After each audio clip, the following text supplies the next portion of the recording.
할렐루야. 한 주간 하나님 은혜 가운데 말씀 주시고 또 기도하면서 우리를 친히 만지시는 성령 하나님의 그 은혜와 능력의 역사 가운데 우리가 고난주간 한 주를 보내왔고, 또 그리고 성금요일로 거룩한 밤 또 하나님 앞에 이렇게 기도하게 하나님이 우리를 불러 세우시고 인도하신 줄로 그렇게 믿어 의심치 않습니다. 아멘이시죠? 이번 고난주간을 하루하루 이렇게 보내면서 제게도 개인적으로 굉장히 의미 있는 그런 그 고난 주간이었던 것 같습니다. 다른 어떤 특별한 어떤 이벤트가 있어서가 아니라 하나님께서 우리 성도님들을 얼마나 사랑하시고, 또 그리고 저를 또 하나님이 그래서 쓰기를 원하시는지를 그렇게 함께 제가 또 경험할 수 있는 그런 그 시간들이었습니다. 우리 성도님들이 이 고난 주간을 위해서 기도로 준비해 주셨고, 또 부족한 저를 위해서도 기도해 주셔서 새벽에도 잠깐 나누었지만 이 말씀을 참 전하기가 제가 이번 고난 주간에 참 쉽지 않은 그런 그 상황들이 저한테 조금 이제 육체적으로 이제 좀 몸살도 오고 이렇게 해가지고 힘들었는데, 참 놀랍게 말씀을 들고 서야 할 때가 되면 그래도 하나님이 더 컨디션이 좋게 하시고 또 붙잡아 주시고, 또 좀 괜찮아서 괜찮아지나 했다가 또 안 좋아지고, 그러면 또 하나님이 말씀을 전할 때가 되면 내일 어떡하지 고민하면 또 자고 일어나면 조금 더 하나님이 몸을 또 이렇게 세워주시면서 말씀을 그때그때 정말 하루살이처럼 만나를 준비하고 살아갈 수 있도록 그렇게 하나님이 하신 한 주였습니다. 그래서 본문을 잡아놓고도 이렇게 중간에 조금 바뀌기도 하고, 또 준비하는 과정에서 주제가 조금 바뀌기도 하고, 이렇게 하면서 제가 생각지 못했던 내용들, 미리 준비했던 것들과는 조금 다른 그런 상황들을 하나님이 맞이하게 하시면서 매일의 새벽을 대할 때 참 놀랍게 역사하시는 그 하나님의 은혜를 많이 경험하게 되는 그런 그 한 주간들을 제가 보냈습니다. 그래서 아마 우리 성도님들도 은혜 많이 받으시고, 또 하나님의 우리 성도님들 향한 그 뜻과 계획과 사랑하심이 얼마나 큰지 아마 매일 참석하셨던 분들은 아마 그것을 다 그렇게 깨달아 누리셨으리라 그렇게 확신합니다.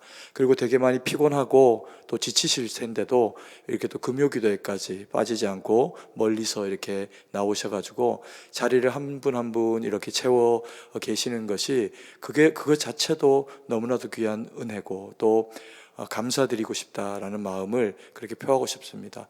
그리고 또 새벽에 우리 새벽 찬양대가 얼마나 하나님 앞에 새벽을 깨우면서 그렇게 기도해서 매일매일 은혜로운 찬양을 들려주시고, 또 각 전도회마다 또 그리고 교육부서가 잘 준비해서 성의 있게 나와서 이렇게 찬양 드리는 그런 그 모습도 주님이 기뻐 받으셨을 것이고, 또 그리고 이제 교육자로서 목회자로서 저도 그 시간이 너무 은혜가 되고 감사한 그런 그 시간이었습니다. 그래서 이번 고난 주간이 하나님이 참 저희들에게 너무 기쁘게 감사함으로 은혜로 다가와 주신 그런 그 한 주간이 아니었나. 정말 특별이라고 하는 그런 그 말을 붙였을 때 그 말이 행사적으로 어떤 특별하기 때문에 특별이 아니라 하나님의 우리를 향한 특별한 메시지와 특별한 사랑을 경험하게 하셨기 때문에 하나님의 정말 특별한 그런 그 새벽 기도회가 아니었나라는 그런 그 생각을 하게 됩니다. 그리고 오늘 이제 마지막 말씀을 대하면서 결론적으로 사실 주님의 그 십자가의 모든 고난과 순환은 다 이제 끝이 났습니다. 우리 시간으로 하면 오후 3시 정도에 예수님의 영혼이 떠나가시면서 하늘이 온통 세상이 그때 밝아야 되는 세상인데도 불구하고 깜깜해지면서 해가 빛을 잃고 엘리 엘리 라마 사박다니, 하나님 나의 하나님 나의 하나님 어찌하여 나를 버리시나이까 라고 하는 예수님의 그 인자로 오심에 따르는 그 고통스러움의 그 절규 가운데서 예수님이 당하신 그 십자가의 모든 고난은 끝이 났습니다. 그리고 죽음 가운데로 들어가게 되었는데, 무덤 가운데로 들어가게 되었는데, 그때부터는 사실은 인생이어도 누구여도 더 이상 고통을 느끼고 싶어도 느낄 수가 없는 그와 같은 시간이 되는 거죠. 그래서 예수님께서는 우리를 향한 모든 그 고난, 그 모욕과 아픔을 시간대별로 만약에 따지자고 하면 이미 십자가에서 그것을 다 완성하셨다라고 그렇게 성경이 이야기를 하고 있습니다. 그래서 오늘 우리는 그러면서 그 십자가의 예수님의 고난이 최종적으로 그래서 남긴 열매가 무엇인가에 대한 부분을 우리가 오늘 이제 읽은 이 본문의 말씀을 통해서 함께 하나님 앞에서 바라보고 누리는 그런 그 시간들을 가지기를 원합니다. 예수님께서 그 모든 고통을 경험을 하시게 되면서 채찍질하고 또 그리고 조롱하고 유대의 백성이라고 하는 자들이 어떻게 그렇게 못할 짓만, 못된 짓만 골라서 하면서 이미 죽음이 결정되고 죽음을 향해서 나가고 계시는 그 예수님에 대해서 군사들은 채찍질하고, 그리고 백성이라고 하는 자들은 하나 도움이 되지를 않고 조롱거리로 마치 영화를 관람하는 것처럼, 무대에 세워진 배우들의 연기를 보는 것처럼 예수님의 엘리야를 부른다, 나의 하나님이라고 하는 엘리라고 하는 이제 그런 그 외침을 듣고 자기 듣고 싶은 대로 막 들으면서 그때마저도 조롱하면서 엘리야가 와서 그를 구원하는지 보자라고 하는 어처구니 없는 모습들을 나타내 보여주고 계십니다. 보여주고 있습니다. 그런데 그 모든 과정에 예수님은 한결같이 나타내는 모습이 뭐냐 하면 침묵, 더 이상 이야기하지 않고 오직 하나님께만 그 아픔과 섭섭함과 그런 것들을 토로하면서 그렇게 엘리 엘리 나마 사박다니라고 외치시는 모습을 보이시게 됩니다. 그 모든 과정을 침묵으로 견디어내신 이유는 말씀이 이루어지기 위함인데, 궁극적으로 말씀이 이루어지기 위함이라고 하는 것은 어떤 의미를 가질까요? 예수님께서 그 말씀 율법을 완성하시고 말씀이 이루어져서 우리 가운데 오셔서 그 일들을 이루어내시는 것을 통해서 결국에 우리에게 주어진 일이 뭐냐 하면 복음이 완성되었고, 완성된 복음은 흘러 로마를 거쳐서 그리고 세계 각처를 능력으로 역사하면서 결과적으로는 우리에게까지 이르러서 우리가 그리스도인이 되게 하는 놀라운 하나님의 역사하심으로 그 일들이 이루어지게 됩니다. 그것을 상징적으로 설명해 주는, 그래서 예수님께서 완성하신 이 십자가의 복음을 통해서 영혼이 떠나가시면서 이루어진 일이 뭐냐, 위에서 아래로 휘장이 찢어집니다. 한편으로는 하나님의 마음이, 성령 하나님의 마음이 찢어지는 고통과 아픔을 나타내시는 것이기도 하지요. 그러나 또 한편으로는 그런 의미가 될 수 있습니다. 휘장이 위에서부터 아래로, 밑에서부터 위로 찢은 게 아니라 누군가는 그 찢어지는 장면을 분명히 대제사장 중에 목도했다라는 것인데, 위에서부터 아래로 찢어지면서 그 가운데만 임재하고 계셨던 여호와 하나님의 성령의 거룩한 역사하심이 이제 세상을 향해서, 열방을 향해서 거침없이 나아가기 시작하십니다. 그래서 내 백성 이스라엘 백성들로만 국한되어져 있던 이 복음의 역사가 그들로 하여금 이제는 오히려 부끄럽게 여기고, 혹은 자신들이 행한 이 죄를 부끄럽게 여길 뿐만 아니라 이방인들이 복음으로 돌아오게 되는 놀라운 역사를 통해 가지고 접붙여진 대상들인 이방인들이 하나님께로 돌아오는 것을 보면서 그들이 시기하는 마음이 작동해서 복음이 그들에게 들어갈 수 있도록 하나님이 그 휘장을 찢으시고 그 가운데서 역동적인 역사하시는 힘으로 한편으로는 기뻐하시며 열방을 향해서 그 복음의 능력을 펼쳐가십니다. 아멘이십니까? 그리고 잠자던 자들의 무덤이 터졌다 이야기합니다. 왜 그랬을까요? 예수님의 말씀이 들어가고 구속되어진 하나님의 나라가 어느 순간에 우리에게 주의 재림하심의 때로 오게 되는 그 때가 되면 보게 될 일입니다. 우리가 여전히 이 땅을 살고 있을 수도 있고, 우리가 하나님의 품에 안겼고 우리의 후손들이 살아갈 수도 있는데, 그때 금방 잠들었으면 무덤을 깨고 나올 것이고, 이미 잠든 지 오래되었으면 주님과 함께 천군 천사가 강림하는 그 가운데 우리가 부활한 육체를 가지고 주님과 함께 이미 이 땅에 살고 있는 그리스도인과의 거룩한 만남이 이루어지게 될 겁니다. 그것을 우리에게 예로 보여주시기 위해서 한시적이지만 예수님의 십자가의 죽으심이 무덤을 깨고 이미 잠든 자들이 일어나게 하시는 놀라운 은혜의 역사를 경험하게 하십니다. 그러면서요, 예수님의 이 복음이 실제로 누구에게 어떻게 앞으로 의미 있게 증거되어질 것인지에 대해서 설명하시기 시작합니다. 그 대상이 누굴까요? 첫 번째, 백부장입니다. 백부장은 이방인이죠. 로마인입니다. 로마의 신분을 샀거나 최소한 백부장 정도가 되면 로마인입니다. 그래서 식민지 나라에 와서는 백부장이 부하 병병 데리고 얼마나 이렇게 생각을 할 수 있지만, 그러나 파견되어져 있는 군대의 백부장은 지금의 중대장 정도가 아닙니다. 굉장한 권세, 힘을 가지고 있는 그런 대단한 사람이라는 거죠.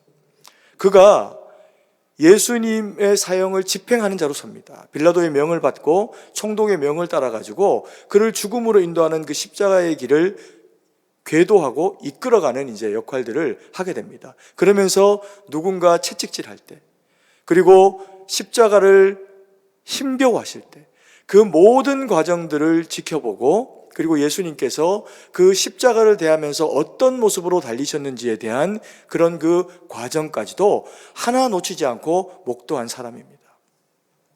그가 고백합니다. 54절 말씀입니다. 같이 한번 읽습니다. 백부장과 및 예수를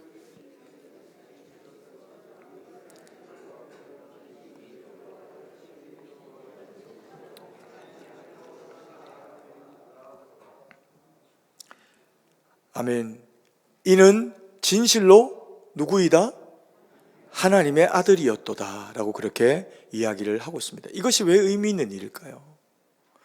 그는 물론 유대 땅의 백부장으로 파견되어 와서 유대인들을 통솔하고 관리하는 일부의 어떤 역할을 하기 위해 가지고 유대의 역사와 그리고 유대에서 지금 일어나고 있는 일들에 대해서 첩보를 통해서 일정 부분은 이미 사전에 어떤 일들을 알고 있었을 수도 있습니다. 예수님의 그런 행보, 또 그가 어떤 의미를 가지는지, 물론 그 정보를 이야기해 주는 사람의 그런 한정적인 정보를 통해서 예수님에 대해서 일정 부분은 들어서 미리 알고 있었을 수 있습니다. 그런데 그가 하나님의 아들이라고 생각해 본 일은 당연히 없었겠죠. 그런데 그가 빌라도를 거쳐가지고 십자가를 지고 올라가시며 십자가에 못 박히시고 아무런 저항하지 않는 모습으로 거기서 죽음을 당하시는 그 과정을 그가 목도하면서 확신하게 된 것이 있습니다. 이것의 일정 부분은 빌라도도 동의되어진 모습이 있어서 빌라도도 대제사장들과 그리고 백성의 장로들이 예수님을 모함할 때 한마디도 예수님께서 거기에 대해서 변론하지 않으시는 모습을 보면서 그것을 굉장히 이상히 여기고 약간은 두려워하는 모습 가운데 보입니다. 그래서 가능하면 이 사람을 죽음으로 몰고 가지 않아야 되겠다라고 생각하는 약간의 두려움을 가집니다. 그런데 자신이 가지고 있었던 그 역할이 밀란을 방지하는 일이 되다 보니까 백성들이 막 이제 동요하고 밀란을 내려고 하니까 예수님을 어쩔 수 없이 내어주면서 너희의 죄가 너희에게 다 돌아갈 거다. 너희 후손의 머리로 돌아갈 거다. 그렇게 하면서 물로 씻어서 그 물을 버려버립니다. 백부장도 마찬가지죠.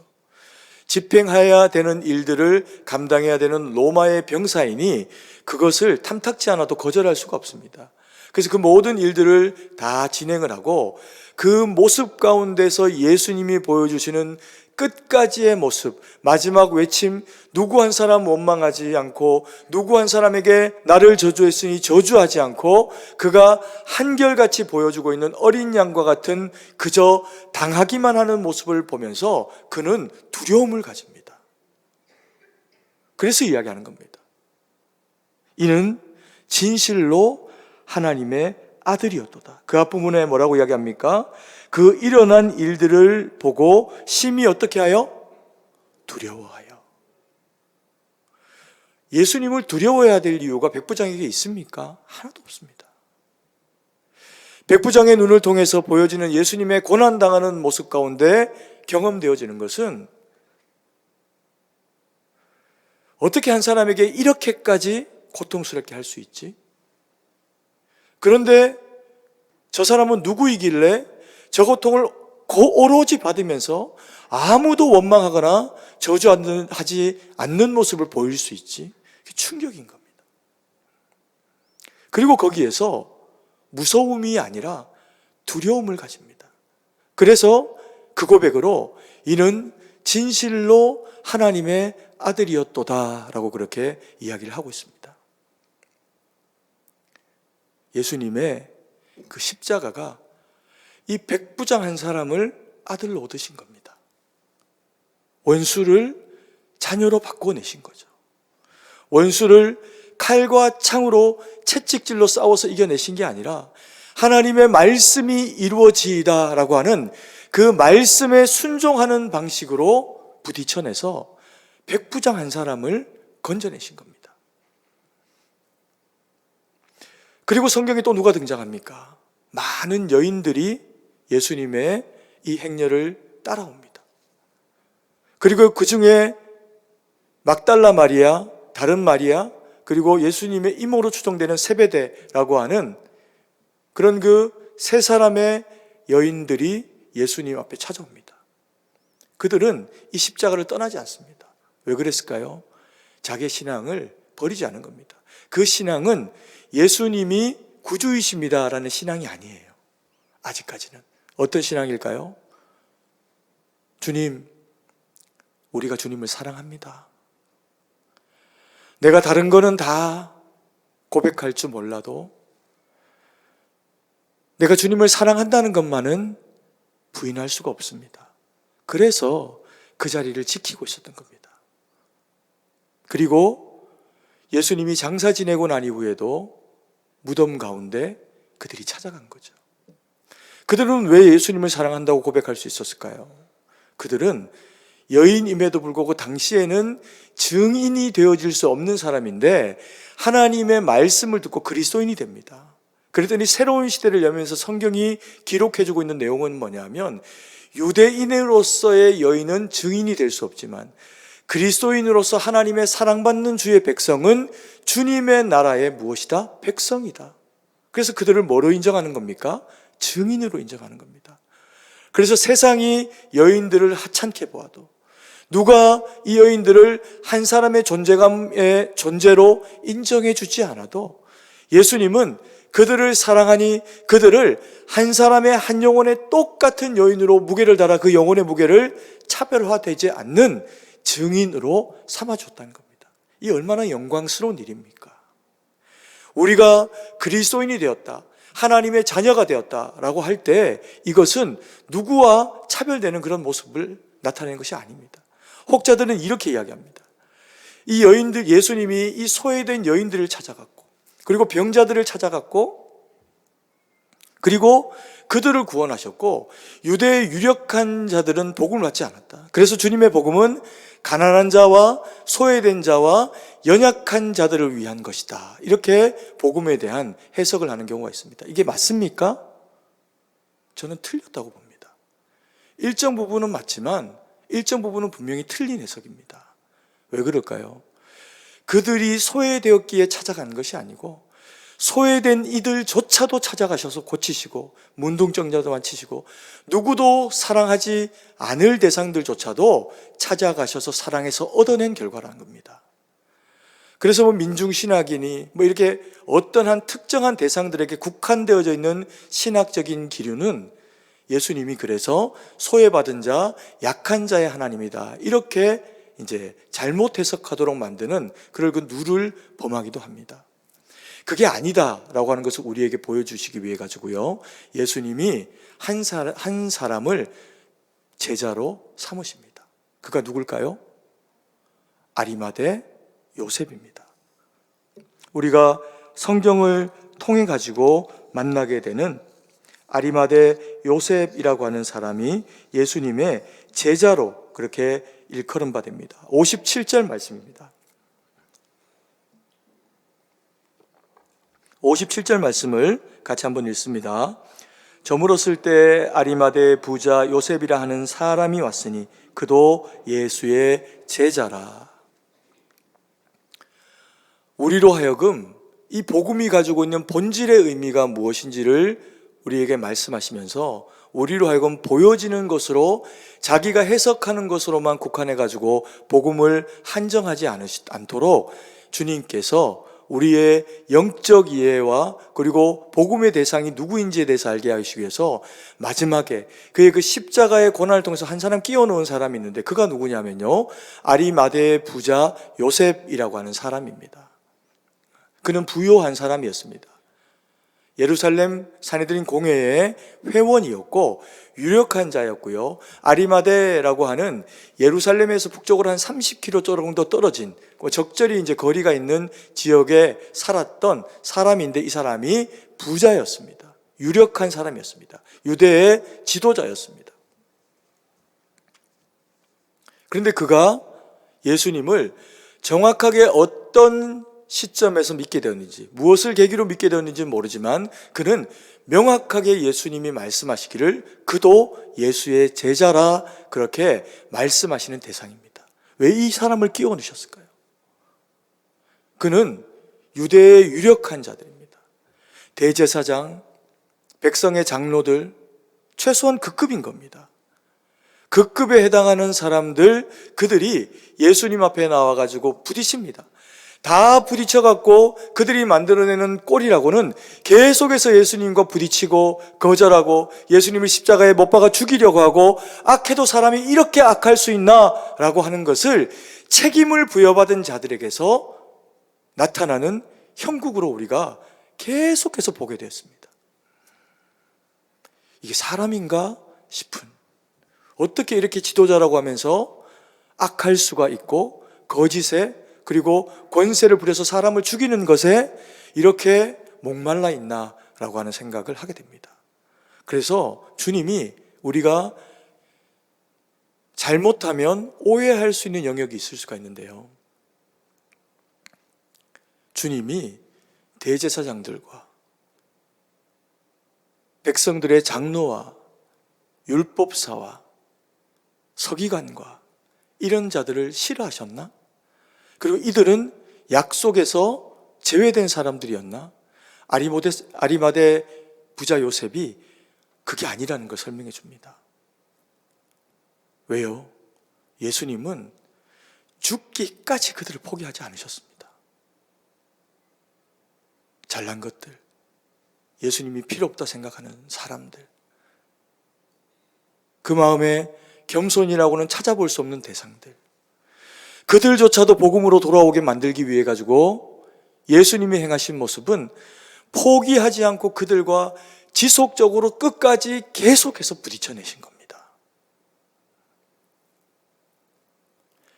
심지어 침뱉고 조롱하고 마지막으로 예수님을 십자가의 죽음으로 내몰고 있는 그 모의하였던 대제사장들과 백성의 장로들까지도 끝까지 부딪혀 주시고 마지막에는 침묵으로 그들을 대하면서 내가 너희들을 저주하고 있지 않다라고 하는 것을, 너희는 나의 적이 아니다 라고 하는 것을 무언의 말씀으로, 묵언으로 말씀하고 계세요.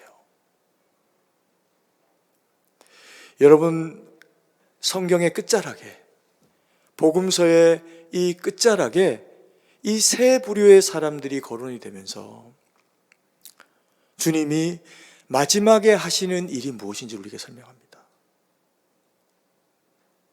너희는 이 복음 들고 나가라. 그리고 그들을 제자로 삼아라. 민족, 지위, 여인이고 남자이고 중요치 않다. 그들에게 성부와 성령과 아들의 이름으로 세례를 주고 그들을 제자 삼아라. 주의 거룩한 백성으로 세워내라. 그렇게 주님이 명령하십니다. 그 중에 한 사람이 아리마대 부자 요셉입니다. 여러분, 주님이 비유로 그런 말씀하셨어요. 천국은 이와 같은 것이다 말씀하시면서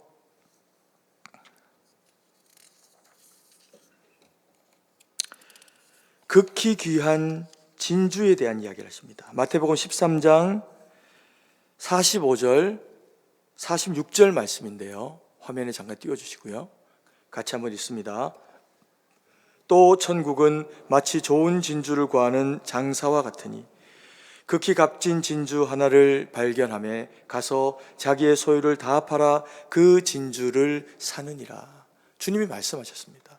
이 극히 귀한 진주 하나를 발견하기 위해 가지고 온 사방팔방을 떠돌아다니면서 이 진주를 구하는 진주 주인은 누구입니까? 진주 장수는 예수님이세요.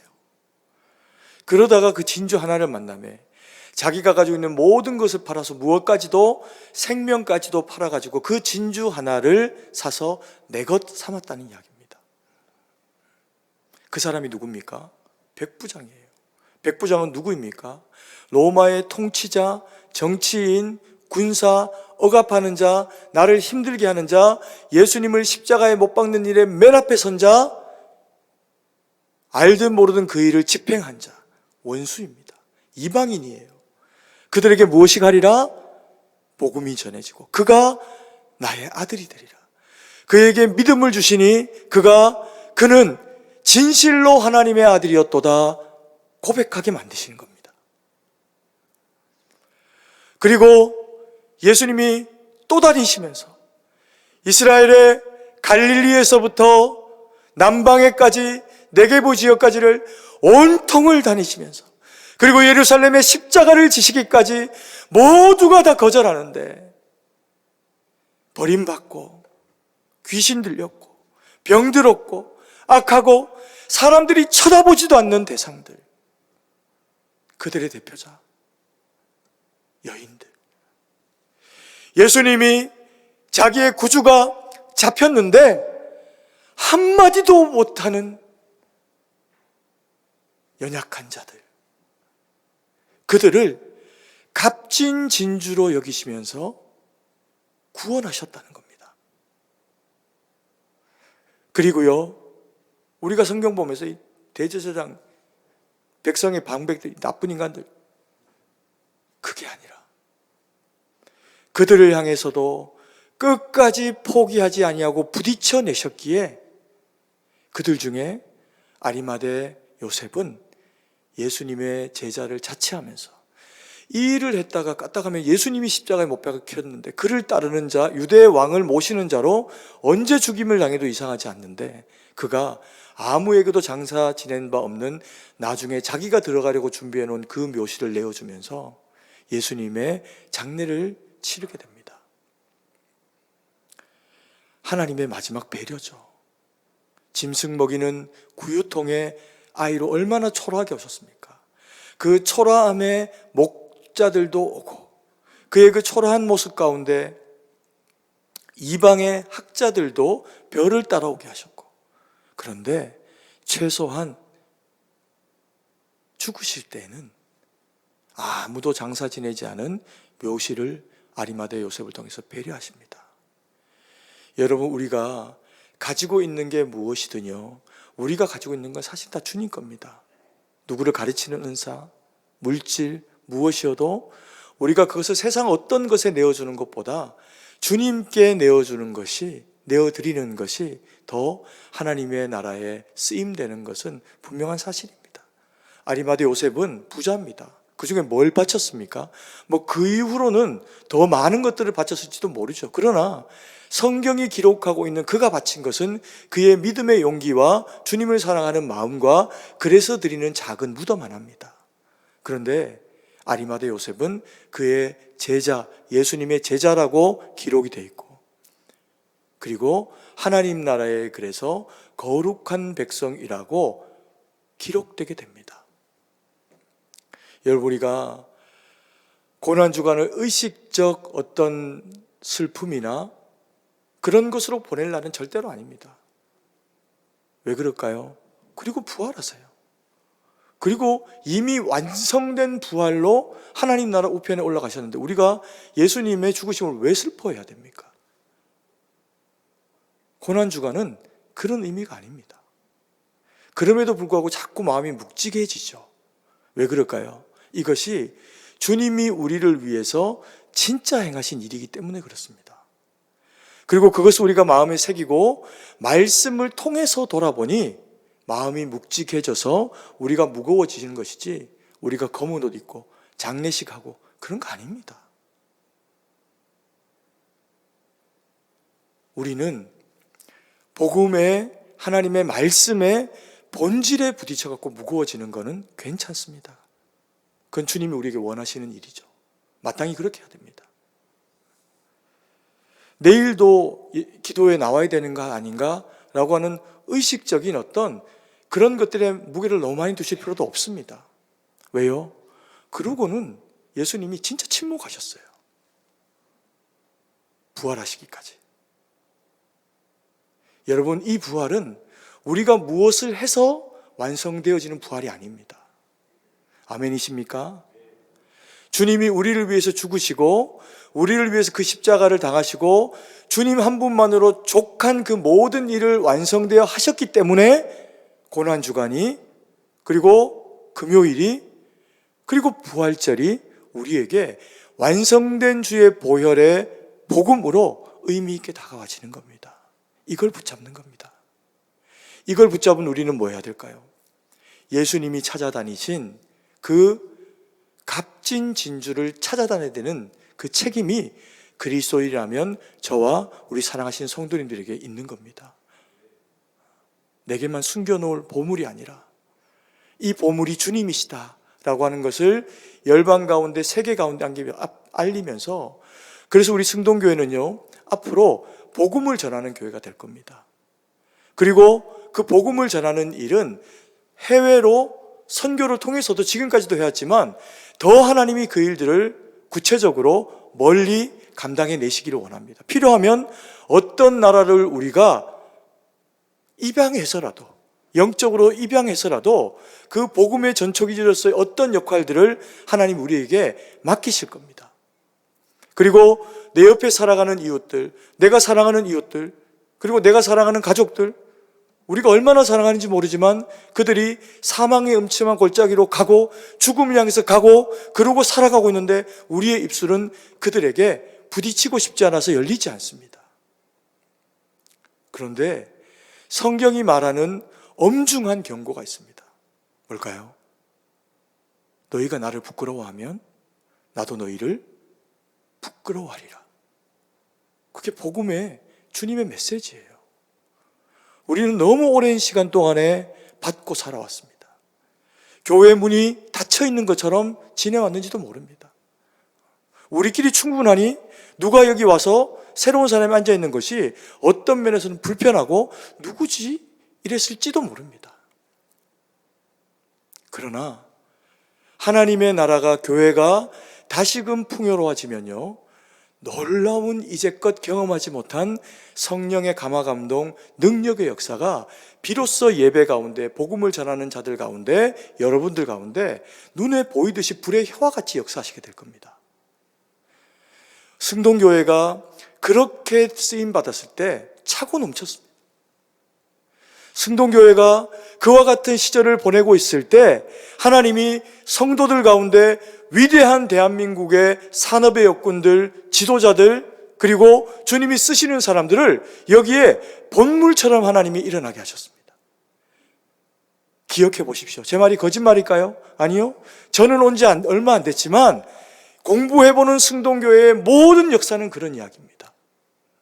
여러분, 하나님이 우리에게 다시 말씀을 주시고 매 순간 예배마다 성령의 감화감동으로 채워 넣으시고 한 사람 예외 없이 이곳에 나오기만 하면 하나님이 성령으로, 말씀으로 그 심령을 찔러 쪼개어 수술하시고 때로는 몸을 고치시고 영혼을 고치시고 삶의 능력 가운데 우리와 함께 하시는데 입술을 닫고 주님을 자랑하지 않고 그것이 우리에게 화가 되면 어떻게 하시겠습니까?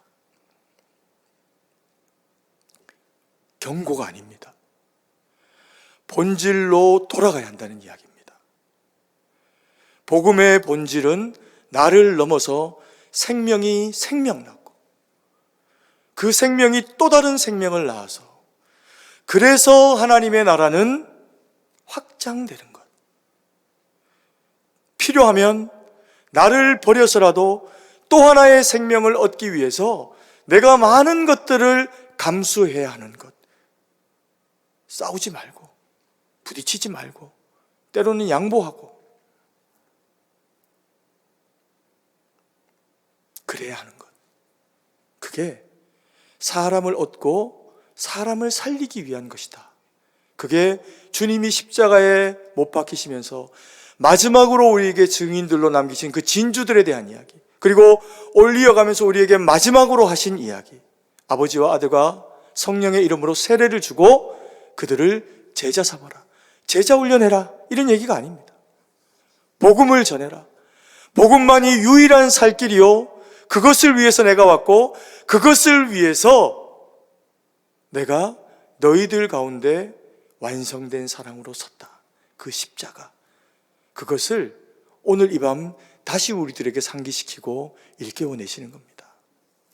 여러분, 오늘 우리가 기도하고 찬양하고 나갈 때 하나님이 우리에게 주신 이 십자가의 복음이 내게서 끝나면요,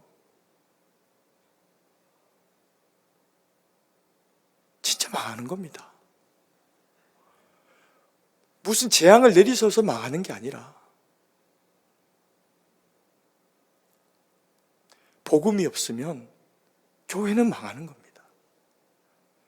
성도에게 복음이 없으면 성도가 망하는 겁니다. 우리가 이 부활절의 메시지를 각자 받으신 말씀들이 조금 다 다르실 수는 있습니다. 똑같은 말씀이어도 듣는 이들이 소화해내는 본인들의 상황과 영적인 상태 가운데 들려지는 어떤 이야기들은 좀 다를 수 있습니다. 그것도 들으시고, 그것도 마음에 분명히 새기시고, 그리고 우리가 분명히 이 말씀을 통해서 2023년 봄에 이 고난주간에 주님이 우리에게 주신 메시지의 중요한 핵심은 말씀이 이루어지는 것. 십자가를 통해 주님이 말씀을 이루어 주신 건 순종으로 이루셨고, 이 순종을 통해서 이루신 주님의 말씀은 복음으로 백부장에게, 복음으로 여인들에게, 복음으로 아리마대 요셉과 그리고 유대의 유력한 자들 가운데, 하나님이 구속하신 자들 가운데 흘러가게 되었다.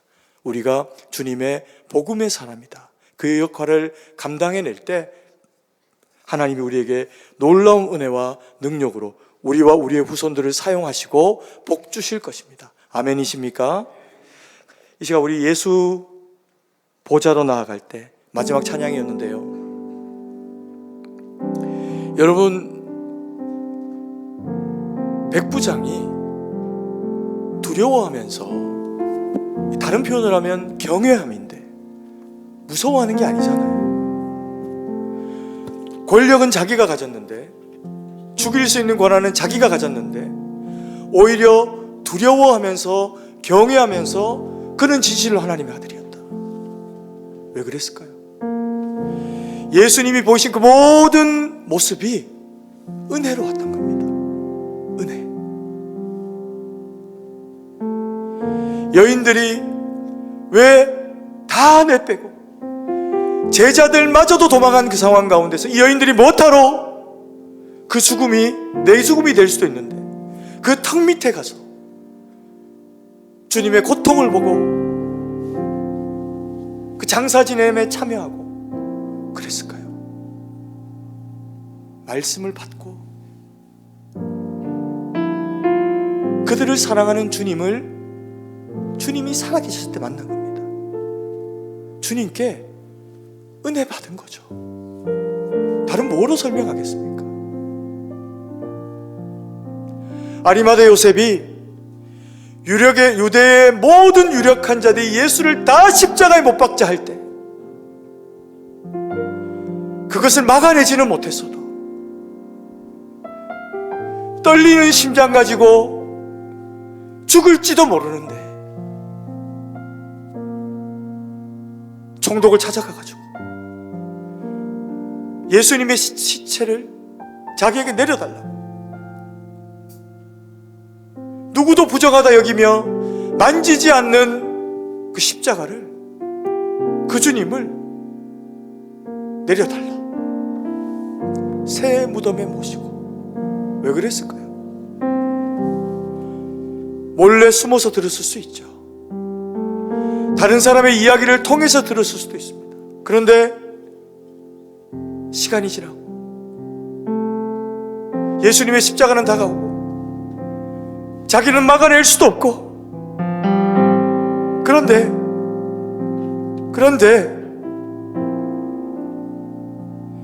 들어왔던 예수님의 말씀이 자꾸만 마음을 울리는 겁니다. 저렇게 보내드릴 수는 없는 분이다. 내가 죽음은 막아내지 못했어도 저렇게 보내드릴 수는 없는 분이다.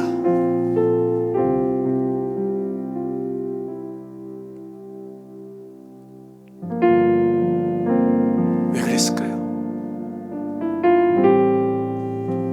은혜 받은 겁니다. 은혜 주신 겁니다. 여러분, 성도가 은혜 없이 살 수 있습니까? 성도가 은혜 없으면 바로 교만해집니다. 여기 계시는 어떤 성도님이어도 매주 드리는 예배 가운데 은혜 못 받으면요, 바로 교만해집니다. 왜 그럴까요? 꿈틀대고 있는 내 안에 무언가가 자꾸 올라오고 비판하고 싶고, 왜 저렇게 하니? 동의되지 않고,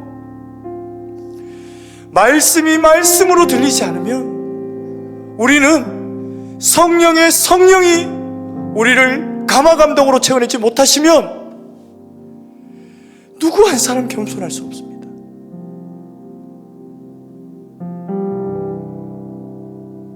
여러분, 은혜 받아야 됩니다. 은혜 말고는 답이 없고, 은혜 말고는 길이 없습니다. 여러분, 제가 불쌍하지 않습니까? 제가 여러분들과 똑같은 사람입니다. 근데 제가 왜 이렇게 마음에 고생을 해야 됩니까? 매주일날 새벽마다 설교 준비하는 게 힘든 게 아닙니다. 어려울 뿐이지. 그러나 그게 왜 어려운 줄 아세요? 혹이라도 누군가에게는 하나님의 말씀으로 들리지 못할까봐, 다 몰라도 주님이 그걸 아십니다.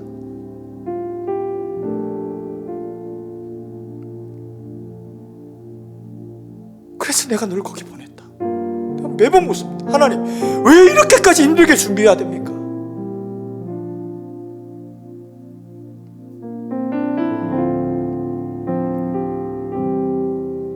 뭐가 쉽니? 세상에 의미 있는 일 중에 쉬운 게 있니?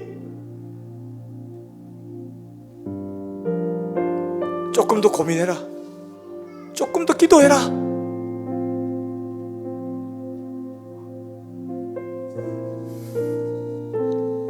여러분이 각자의 자리에서 은혜 받아야 됩니다. 여러분, 제가 은혜 못 받으면 여러분 은혜 못 받으세요. 여러분이 은혜 못 받으면 제가 행복하지 않습니다. 성도를 살리는 유일한 길은 설교 잘하는 목사 모시고 좋은 설교 듣는 게 아닙니다. 마음을 드리고 영혼을 찢고 거룩한 제사로 주님 앞에 우리의 심령을 찢어 주님 앞에 올려드리고, 나를 드림으로 주님의 말씀 가운데 부딪혀내는 겁니다. 그게 은혜입니다. 여러분, 이 시간 결단했으면 좋겠어요. 주의 보좌로 나아갈 때 어떻게 나아갈까? 나를 구원한 주의 십자가, 그것을 믿으며 가네. 은혜를 주옵소서. 내가 주님 앞에 가오니 은혜를 주옵소서. 성령의 감화 감동으로 나를 채워주옵소서.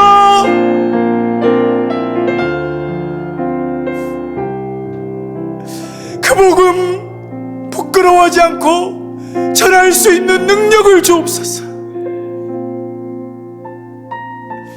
이 시간 찬양하며 기도하며 나가겠습니다.